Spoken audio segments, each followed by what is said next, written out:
FIM FM. Mirador, c'est barbant.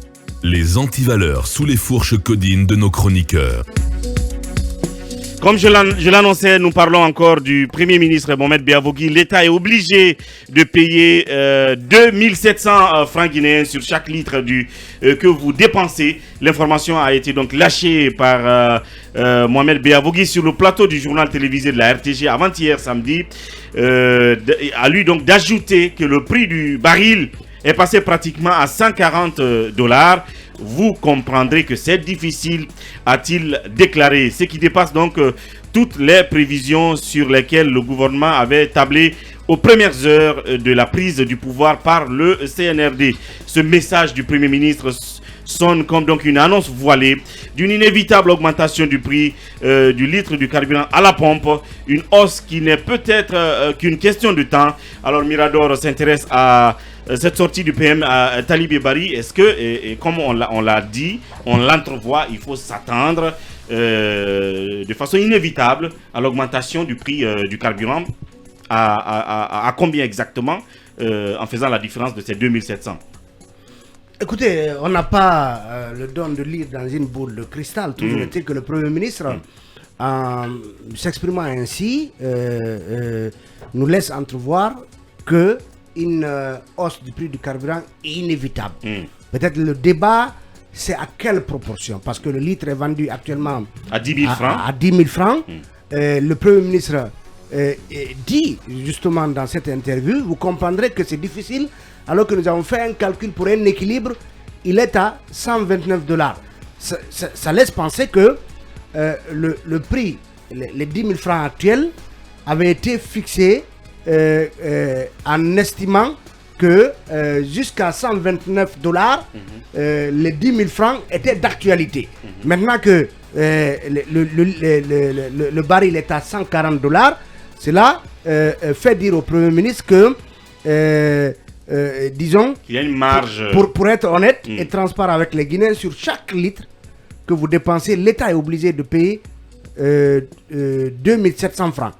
Vous payez 10 000 francs guinéens, le gouvernement paye 2700 francs. Ça veut dire que sur chaque litre qui est actuellement acheté à 10 000 francs par chaque citoyen, l'État, selon lui, débourse 2700 francs de 2700 pour éviter aux citoyens lui-même de payer 2700. Ça veut dire que à date apparemment nous aurions dû acheter le litre de carburant à 13 000 à 13 000 ou à 12 700 francs. Oui, mais on n'a pas de petites coupures. Voilà, il faut aller à 13 000. Donc, du coup, il faut voir les 13 000. Et pourquoi donc le Premier ministre, le gouvernement ne prend pas maintenant la décision de le faire? Parce que vous le savez, quand le CNRD est arrivé au pouvoir, beaucoup avaient estimé sa décision de raboter le prix qui était alors à 11 000 francs, donc de retirer 1 000 francs. Beaucoup avaient trouvé cette décision populiste parce que déjà la courbe ascendante du prix du baril se faisait déjà constater.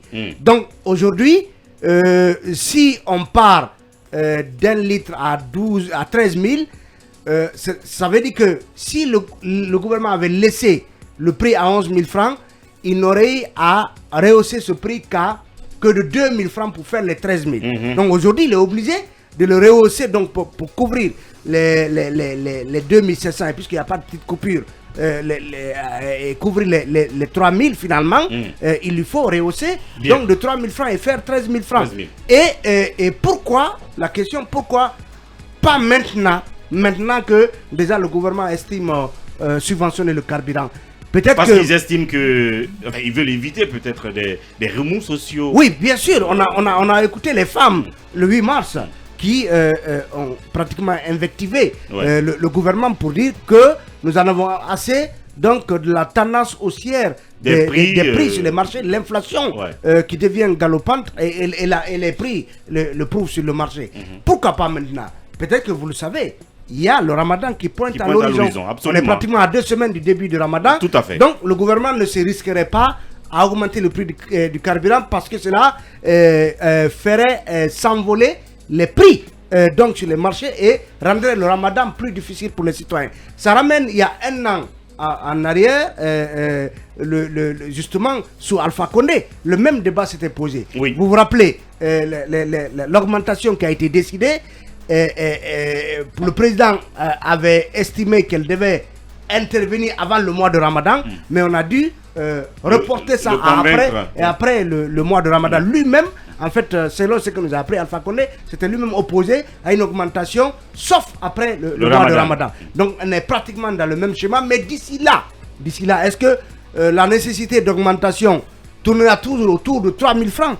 Entre-temps, est-ce que les $140, parce que la guerre en Ukraine entraîne un renchérissement justement du baril au niveau international, ça veut dire que après le mois de Ramadan, il faudrait s'attendre à ce que ces $140 ne soient plus d'actualité, que le baril monte peut-être à concurrence de $150 et pourquoi pas. Donc ça veut dire que à la fin du mois de Ramadan, si le gouvernement décidait d'augmenter le prix du carburant, il faut s'attendre à ce que possiblement ce soit au-delà d'une augmentation de l'ordre de 3 000 francs et donc et beaucoup plus. Akoumba Diallo, oui, quel regard sur cette sortie du PM? Est-ce que ça annonce inévitablement une éventuelle augmentation du prix du carburant à la pompe? Si les 2700, le montant de 2700 annoncé n'était pas erroné comme le nombre des habitants de Gawal, on pourrait dire que le message qu'on devrait retenir, c'est qu'il est possible qu'on augmente le prix des produits pétroliers à la pompe. Je pense que c'est un message qui peut être soutenu par plusieurs arguments techniques. Ensuite, nous avions ici discuté du fait que la douane ne parvenait pas, en tout cas au mois de janvier dernier, la douane ne parvenait pas à réaliser effectivement les attentes parce que l'État avait décidé de renoncer sur une bonne partie de taxes qu'il percevait des produits pétroliers. Et nous avions même dit que la subvention pour les produits pétroliers, que d'aucuns contestent, parce que il y en a qui pensent que quand l'État renonce, ce n'est pas une subvention, mais nous ici considérons que c'est une subvention. Alors cette subvention, en tout cas au mois de janvier, au 20 janvier 2022, nous l'avons dit ici, était d'environ 154,34 milliards de francs guinéens que l'État perdait en termes de recettes à mobiliser sur les produits pétroliers, et ce montant est considéré comme étant une subvention. Donc on comprendra qu'il y a quand même un petit problème qu'il faudra régler pour pouvoir probablement respecter la loi des finances qui a été adoptée et même promulguée, sur laquelle je me prononçais à l'entame de cette émission. Je pense que l'État a tout à fait raison de penser à des alternatives qui pourraient aboutir à l'augmentation du prix du litre à la pompe. Bien. Oui, Diambaldé là-dessus. L'augmentation à cette allure est inexorable. Maintenant, c'est le timing. Est-ce qu'il faut le faire avant ou après le Ramadan? Donc, c'est un peu le dilemme cornélien auquel les autorités de la transition font face. Mais c'est inexorable parce que cette guerre poutinienne, je ne sais pas à quel moment elle va s'arrêter. Absolument. On est en pure folie là. Donc, il faut s'y attendre. Mohamed Kaba. Non, mais il faut s'y attendre.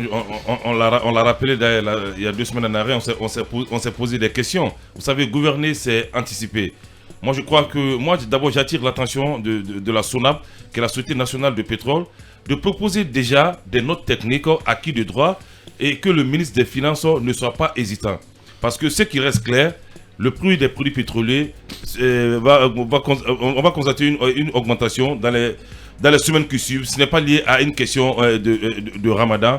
Parce que j'ai envie de dire, on ne dira pas que j'ai un caillou à la place du cœur. J'ai envie de dire qu'un État ne se gère pas avec de l'émotion. C'est-à-dire en Guinée, ce qu'on ne se dit pas, Ouri, on aime trop la facilité. Lorsqu'on dit à un citoyen de souscrire à une police d'assurance, on ne le fait pas.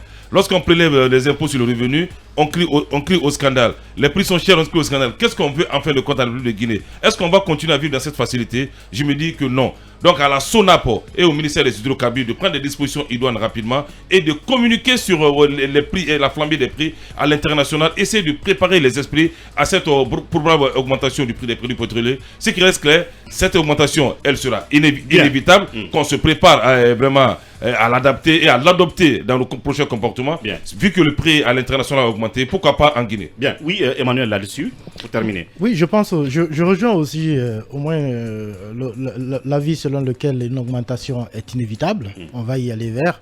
Mais par contre, j'espère qu'on n'atteindra pas 13 000, ou peut-être même on ne dépassera pas 12 000. Parce que, oui, parce qu'aujourd'hui, il y a quand même, vous regardez un peu, même en France, le gouvernement a décidé de prendre en charge, je pense, 15 centimes d'euros pendant une semaine parce qu'ils estiment que d'ici la fin de la semaine, la courbe va s'infléchir. Donc, le prix est en train de baisser parce que les autres pays, effectivement, de l'OPEP, ont accru la production. Donc, il y a le scénario que oui, le prix du baril à l'international peut augmenter après Ramadan. Il y a aussi l'autre scénario comme quoi il peut baisser après Ramadan. C'est possible. Ou d'ici même, oui, ou d'ici même la fin du Ramadan. Parce qu'il y a des pays, justement, qui veulent combler le vide provoqué par la rupture des stocks ukrainiens et russes. Et au-delà de cela, Kaba a dit une chose qui est importante, gouverner c'est anticiper. Quand on parlait de décisions populistes qui étaient prises à un moment par le CNRD, que les gens ne comprenaient pas, il y a par exemple ces fameux 240 milliards auxquels on a renoncé au niveau des opérateurs de téléphonie, qui aurait pu aujourd'hui être peut-être un levier. Absolument. À un moment, on décide, parce qu'il n'y a pas de bonus chez les citoyens, on renonce à 240 milliards. Et après, le Premier ministre vient dire qu'on avait fait des prévisions sur l'ordre de 129, je pense, $129 le baril. Et aujourd'hui, ça a changé. Si on n'avait pas renoncé à des ressources quelque part, est-ce qu'on n'aurait pas pu aujourd'hui financer ce déficit? On a pris beaucoup de mesures populistes.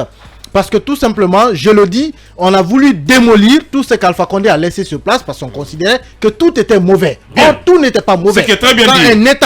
Un État renonce à des ressources, ça veut dire, moi je l'ai dit ici, si l'État avait renoncé à cet argent au niveau des opérateurs de téléphonie, c'est parce qu'il savait où aller le chercher. Ça a été une catastrophe. La subvention que le Premier ministre nous dit, les 2700, ils peuvent encore les chercher quelque part parce que de toute façon, ils ont jeté 240 milliards quelque part. Ça veut dire qu'ils ont où chercher l'argent. Mais sous la pression du cartel de la téléphonie. Non, mais c'est son problème, c'est leur problème s'ils ont renoncé sous la pression d'un cartel. Ils sont un État, ça résiste à des cartels. Qu'il aille chercher les 2700 quelque part pour continuer à financer ces déficits parce qu'une hausse du prix du carburant de l'ordre de 13 000 francs, à la limite, ce serait inacceptable parce que même Alpha Condé n'est pas allé jusqu'à là. Merci Emmanuel. Et donc la réalité, est-ce que le prix du baril connaît une augmentation exponentielle à l'international?